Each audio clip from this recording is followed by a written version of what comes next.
I would like to call upon the guest, Reb Yaakov Klein, to say a few words. Thank you so much for honoring us with your presence.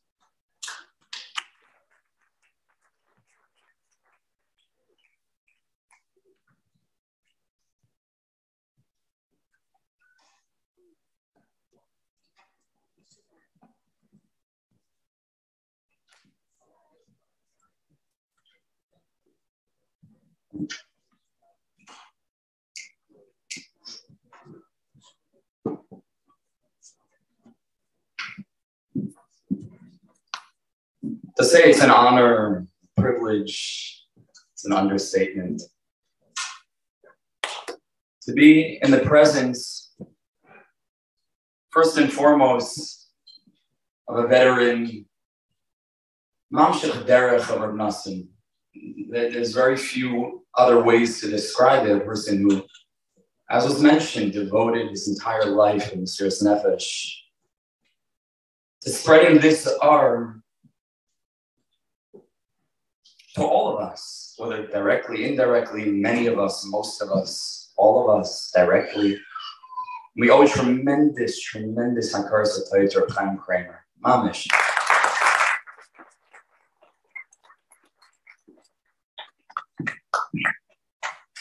The Pshitas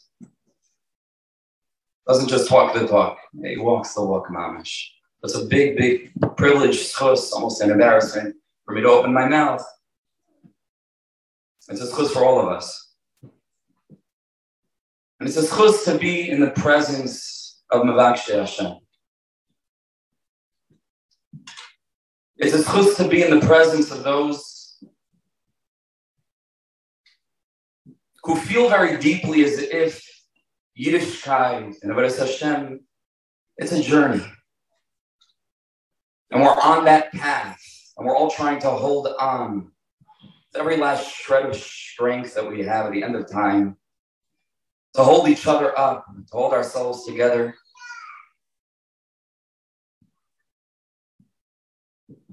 It's a big schus.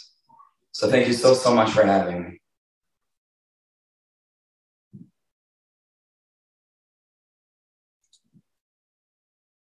When we have nothing else to hold on to at the very end, we need to remind ourselves what we say Monday, Thursday.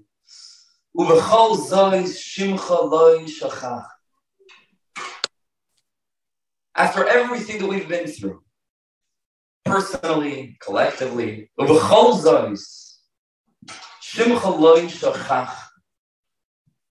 however we look, whatever we're involved with, we haven't forgotten you, Rebbeinu Shalom.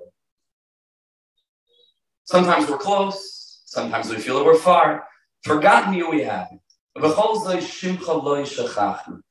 the strongest chizuk, it's the strongest advocacy, defense on our behalf to say, okay, it's 2021. We might look the way that we look. We stumble sometimes and we fall. We crawl sometimes and we claw up the earth to try to move forward on this journey. And we're not complacent. We're looking for something more. I want to tell you a story. Reb Malach was giving over this hasaga, this hargasha, to his chasidim, down through the Dairis, the Rishner.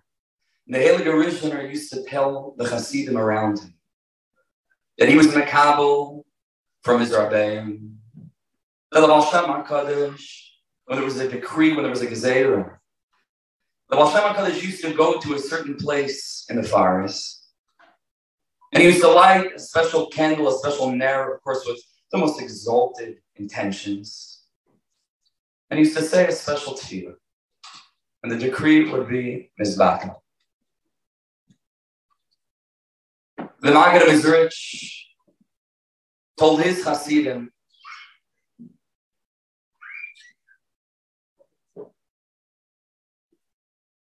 we no longer know how to light the flame. We no longer know how to kindle this candle. But we remember the place and we remember the tefillah, that would be enough for the Nagid. Moshe Sassaver in his generation would say that when there was a gezerah that needed to be nullified, he would say, we no longer know how to kindle a flame. And we no longer know the tefillah, but we know the place in the forest. Let's just go and sit there. And that would be enough.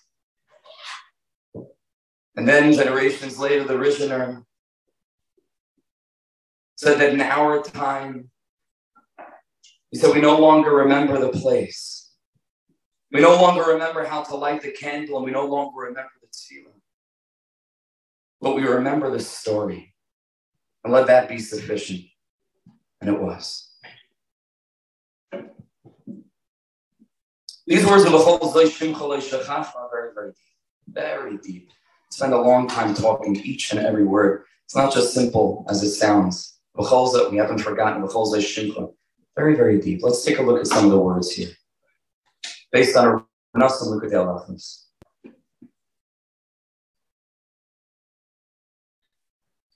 Reb Nosson says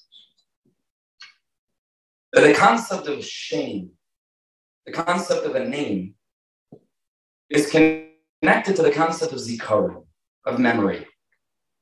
This is very deep, without going into the whole thing now. Very simply, but it is a deep idea. So let's try to focus. Siyata d'shmayim.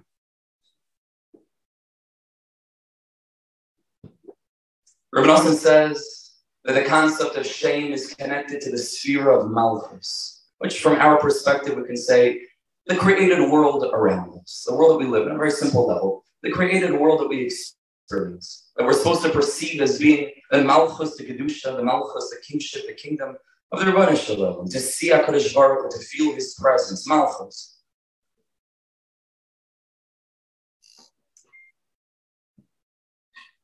Baruch shame, the concept of shame, kavod, malchus. Shame and malchus are connected one with the other. We make a bracha of shame or malchus. Shame and malchus are connected. We say the psukim l'shakin shemoy shama. The Shekhinah is connected to malchus, the indwelling presence of God that we can perceive throughout the created world in our lives.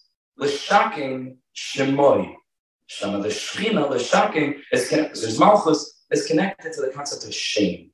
What's the connection between a name and this idea of malchus? Says Reb Nosson that the concept of shame, the concept of name is connected to zikaron, to memory. Why is that? Because the idea of a name is very, very deep.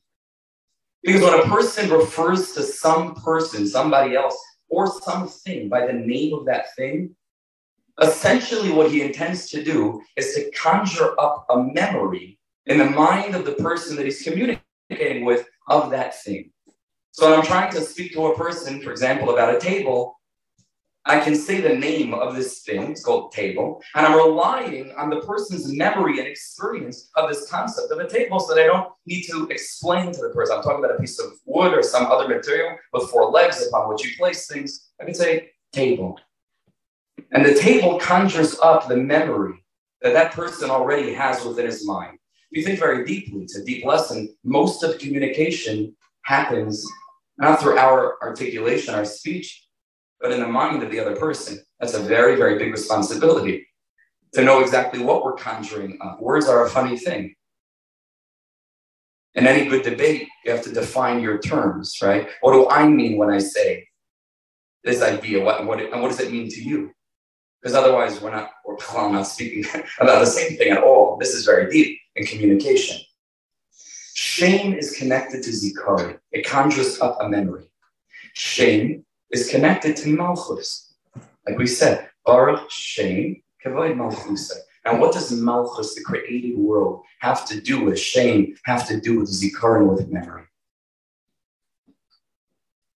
Says Reb Nosson.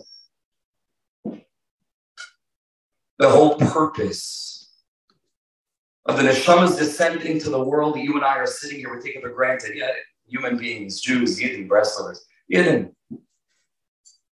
No, it's not. It's a pella pili pline. Umafli lasa, it's the neshama in the group. It's just a kli. We're souls sitting here. And why are we here? Says Reb Nosson. Because the neshama in Shamayim has a clear perception of Elokus, of HaKadosh Baruch Hu, a clear perception of godliness. And everything that godliness contains within itself. Emes, chesed, morality on the deepest level, balance, health, everything good, everything holy. And we're sent down to this world to engage with every single aspect of life in such a way that we perceive it as being shame. L'shakim shemoi shama. That everything in life is supposed to conjure up a memory. It's supposed to conjure up and to remind us, like a person, he remembers a melody from years ago. And he can't quite grasp every single tiny note, but he remembers what he remembers. He doesn't remember the prayer, the tefillah. He doesn't remember how to light the candle or the place in the forest, but he remembers the story, and that's sufficient. Some hint of something that we feel within ourselves when we encounter all of life, another human being. What is that happens? What is the infinity that becomes captured within moments between a husband and wife, between parents and children? It's a memory. It's a memory of that transcendent experience. When we're able to contact godliness in fleeting moments that are no longer fleeting, in insignificant encounters that are no longer insignificant. The zikaron of what it is to live a conscious life and to find HaKadosh Baruch Hu and to be aware that we're essentially neshamas, and to allow those neshamas to echo with the reverberation of that zikaron, of that memory. I want to read to you, with your permission, a short, tiny Torah in the Likutei Moharan, tiny, the Kamas, the Eichos, infinite, about memory. And the tzaddik says like this.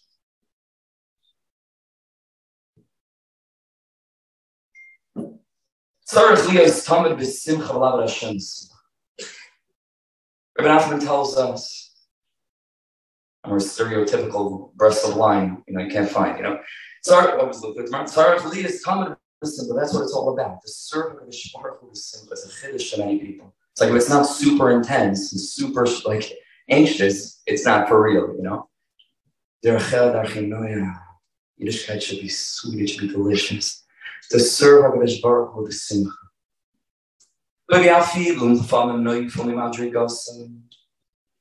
And sometimes we feel as if we're grasping at straws, and the memory isn't so clear, and the signal is not so powerful, and we fall. Says the Rebbe, an incredible chizik, an incredibly deep message and idea, that a person needs to strengthen his or herself with the memory of previous times, when things were clearer, when things were more lichter. He gives a mashal, he says, a person can't see so well. So he walks with another individual, sometimes a guide dog, a person that's not blind. And we trust in that other individual, we trust their perceptibility, and we walk with them, even if we can't see, even if such a person can't see. Says a person who can't see relies on his cane. Something else, an external vehicle for vision. Even though he doesn't see at all. Mikol shekein, says the Rebbe, simple cheshbon, a calculation. Mikol shekein sheroi leilech achar atzma. If this person is willing to rely on somebody else's perception, shouldn't we rely on our own perception? Even if it's not our clarity in the moment. But there was a time when things were clearer, but now you're any smarter? Adarabah, now it's a time of moicha dekatnos. Now it's a time when we're pigeonholed into seeing tunnel vision, just a moment in front of us in the negative circumstances, and we feel awash.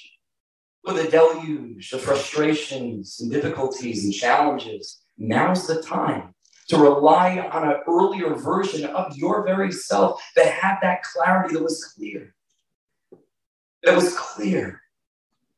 But the signal was clear. A time when we were able to remember. A time when everything that we encountered in life reminded us of a Kadosh Baruch Hu, of a Kadosh Baruch Hu's name, of a Kadosh Baruch Hu's shame. That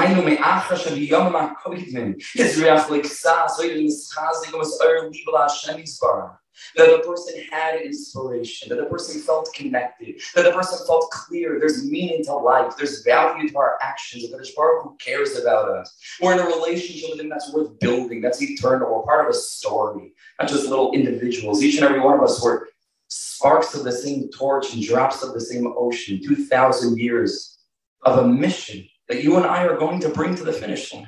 And we have to feel that sense of mission. To rely on that clarity, to tap back into it and say, right now, I'm not thinking straight. Right now, my mind is not clear. Let me rely on those shining, exalted moments when I was standing Yom Kippur Shemana Esrei. And for each and every person, find that happy place. Like this. Find that place of simcha and mites. A tish, a fabrengen, a Yahrtzeit Suda, a moment where things are clear, are pashut once more, simple, not convoluted or sophisticated, simple. Uv'chol zonos, shimcha lo yishachachnu. After everything that a human being goes through, after everything that the Jew experiences, in our journey, this journey that we're on, in this journey that we're trying to move forward, and we're trying to grow, and we're trying to reveal Kadosh Baruch Hu in each and every detail of our lives, and battle against the Hashem, battle against the illusion and the delusion that this world is a Messias in and of itself. And it's hard, and it's difficult, and it's a struggle, it's a challenge. Some days are easier than others, but it's a challenge.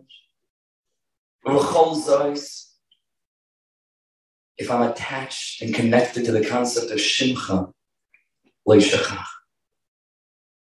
If I'm connected to the concept of shame, to realize that every single thing is the name of a Kadosh Baruch Hu, that the whole Olam Asiyah, the whole Malchus, this whole world, with everything that it contains, everything in the physical world is part of the last hay of Yud Kei Vav Kei. It's literally part of a Kadosh Baruch Hu's name. Kadosh, Kadosh, Kadosh, mamash, to find holiness in life. Shimcha, lo yishachach. That brings us back to the zikaron. That brings us back to the inyan of memory.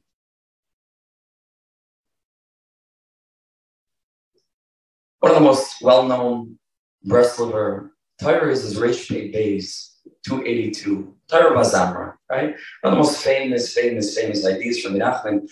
The doctrine, the concept of Nekuda of Torah.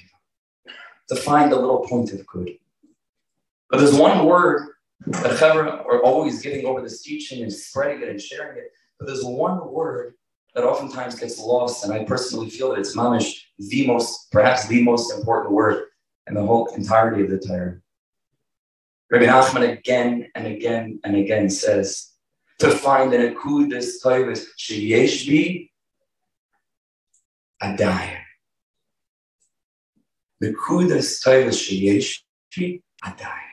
That in a moment that a person is blind, to dig deep and to find an akudah toivus, but not just some an akudah toivus, the akudah toivus sheyesh bi adayim. What's this concept of adayim?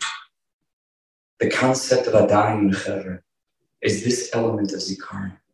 This element of digging deep and finding that place of pashtus, finding that place of clarity within ourselves that we contain. And it takes some shutting off of some of the complex systems that we ordinarily function out of. The pasuk says, harfu udu'u. Just desist. It's nothing that we need to do. It's something that we need not to do. To move back from complexity. To close off some of that noise. Rabbi Nachman says, shut off the phone and disconnect from the chevra. Go out. In Monsey, there's ample space, right? Many times you get lost in your backyard here, some of the chevra, There's ample space. Go out. spend time alone. Tap into that place of zikaron. The nekudas toivas sheyesh bi adayu. And perhaps we can suggest that that's the point of the nekuda tova. Is if I can find the adayin within myself. If I can find that place, adayin means that is still there. Meaning to say I'm tapping into a place, an earlier iteration of simplicity, of sweetness, of depth. The nekuda tova sheyesh bi adayin. That's the nekuda tova. Is that adayin.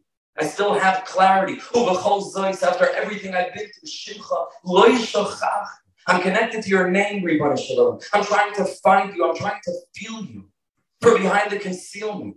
And it's not clear. It's not articulated clearly. It's on a paper. You can read it off. It's a heritage. It's a heritage. I want to close with a story that a lot of us are familiar with as well. A mashal from the Rebbe is so deep. This itself has endless meaning to every word of the Rebbe, every word of the song. It's the story of the tainted grain. And the story goes, a short little story. The story goes that there was a stargazer, a person that was able to see in the stars what would be on some level.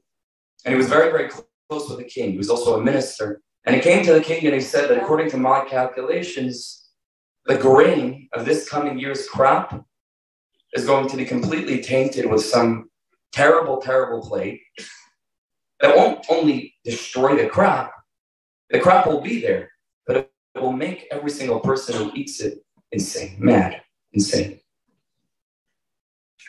So he says, what should we do? This is all the food that we have. If we don't eat it, if we don't eat it, there's so much depth here. I wish we don't have so much time. There's so much depth in this itself. I'm sure you know. Think about every nakuda of the story. If we don't eat it, then everybody is going to eat the grain and become mad. We'll be the normal ones in actuality, but klape them in relation to the way that they see the world, we'll be the crazy ones. But if we eat it, we're giving up our sanity. Says Reb Nosson, when the king came up with an idea, with a strategy. And the king says, we're going to eat the grain. We'll become mad like everybody else. But you and I will make marks on our forehead. So that when we look at each other, at least we'll know that we're a little crazy. At least we'll know. Historically, people thought that Breslovers were a little crazy, right? Crazy in a holy way, in the holiest way.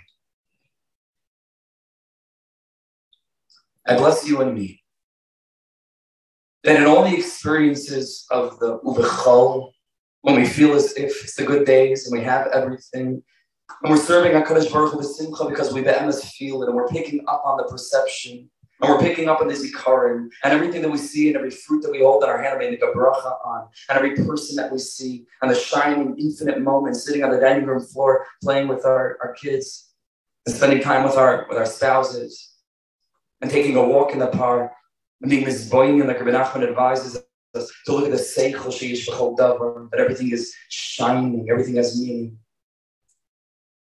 The uvechols, and also the zois, where we're sitting on the floor, this time with nobody, in an empty room, shattered, broken, looking at the remnants, tiny little ashes that are still burning, still a little orange, and saying, zois, this is all I have left. This is all I have left. Then when we look at each other, and when we spend time among Mavakshei Hashem, we should have this glowing shine on our foreheads to let us know we're a little bit crazy in the holiest way. To shine into one another the essential sanity, to bring us back to a zikaron of a remembrance of a saner time, to bring us back to a remembrance of an ish emes, of a tzaddik emes, of a person who lived life in a way of sanity, in a way of perceptibility, in a way that every single moment was clear, that it was lived in the presence of HaKadosh Baruch Hu, that Hashem was real, and that everything in Yiddishkeit was a means toward the end of Kirvas Elikim Litoy. And not just the Yiddishkeit. Everything outside of this measures and this Knesset, all of life was Yiddishkeit. Everything at work and at home, Shabbos and Yom Tov in the weekdays.